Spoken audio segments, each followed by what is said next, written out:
to the crisis that humanity is facing, and having interviewed a number of other leaders in the spiritual kind of realm, many of them are also talking about the crisis that's imminent for us all. What can the individual do to weather the storm? Well, first I'll tell you how not to weather the storm. Okay? How not to weather the storm is to do everything you can to make yourself secure. Which might mean, cans of food in the basement, and if there's a big crisis, then I'll have enough to eat, even if everybody else doesn't. But what if other people want to take my food? Well, I better get some guns too. And I'm not alone myself. I better get some gold to pay other people to help protect me, right? And is that your ambition, to become a warlord? And also that kind of thinking is really part of the problem. That kind of thinking of me against them, these other people out there separate from me. And besides, it's not going to work. Probably the more guns you have, the more attention you'll attract, and the more dangerous it'll be. So I think that really, and when things get really turbulent and unpredictable, you just never know where the best place to be is. The best strategy is to be at the right place at the right time, and to be lucky. So how do you do that? How do you tap into this flow of synchronicity?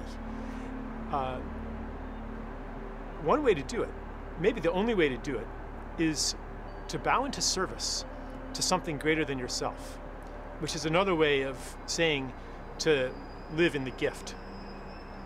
Practically speaking, if you're very generous, if you contribute a lot to your community, then people are going to help you too if you're in need.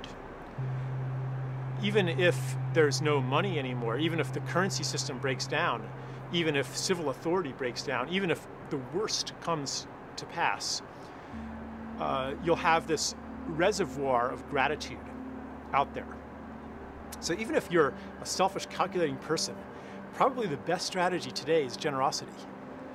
And I think that part of the reunion that I'm talking about when I talk about the age of separation and a transition to an age of reunion, part of that is a dissolving of the boundary between altruism and selfishness, where we discover that there is no boundary between those, that the things that we do in service to others, they're actually in service to ourselves too.